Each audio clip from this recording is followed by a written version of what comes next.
on me le fait remarquer. Les gens que je rencontre en fait dans la vie de tous les jours me disent à chaque fois je pensais pas que tu serais comme ça et je saurais pas dire exactement pourquoi.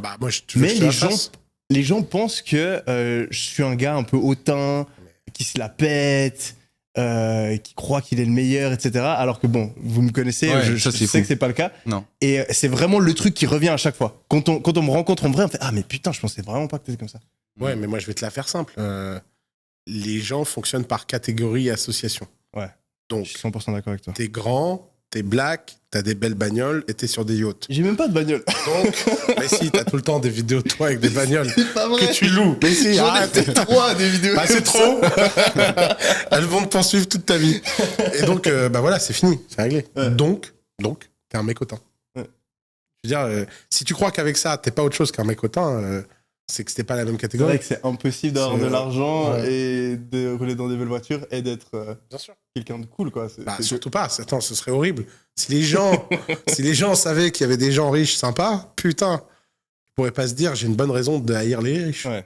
Non, mais c'est incroyable parce que moi, avant de te connaître, Yomi, j'avais pas du tout une mauvaise image de toi ou quoi, mais depuis que je te connais, j'ai vraiment la sensation que t'es authentique, honnête et que tu vois, tu te prends pas la tête. C'est vrai qu'il y a beaucoup de haters sur les réseaux sociaux qui peuvent avoir des mauvaises images de toi parce que forcément, tu montres que voilà, tu as bien réussi, etc.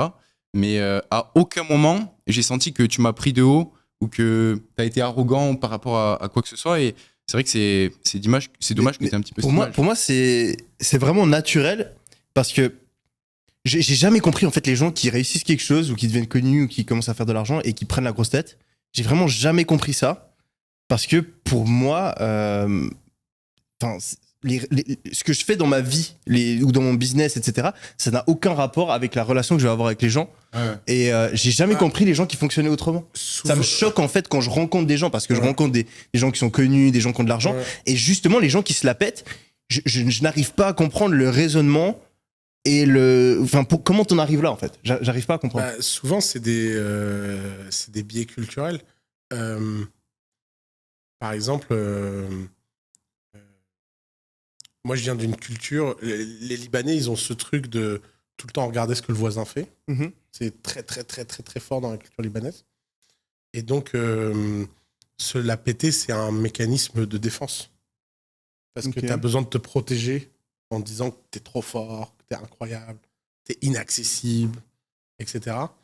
Et en fait, ça devient une drogue. Parce que plus tu le fais, plus tu te protèges, moins tu subis la critique, parce que tu es en écart, plus tu deviens insupportable et détaché, et ça crée une nouvelle forme de critique que tu ne vois pas. Parce que les gens qui se la pètent, la critique envers eux qui se la pètent, ça les atteint pas. Donc je pense que c'est un vrai mécanisme de protection. Là-dessus, où quand tu as un certain niveau de succès, les gens n'osent plus te dire certaines choses. Ouais, et je l'ai remarqué avec mes potes ou ma famille des fois, où peut-être ça m'arrive d'être froid sans me rendre compte.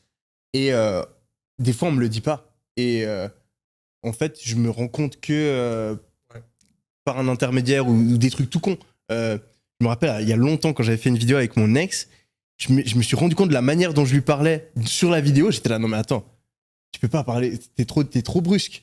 Et c'est pour ça que d'ailleurs, j'adore faire des podcasts, parce que je trouve qu'il y a rien de mieux pour avoir un espèce de feedback sur la manière dont tu parles et tu te comportes avec les gens.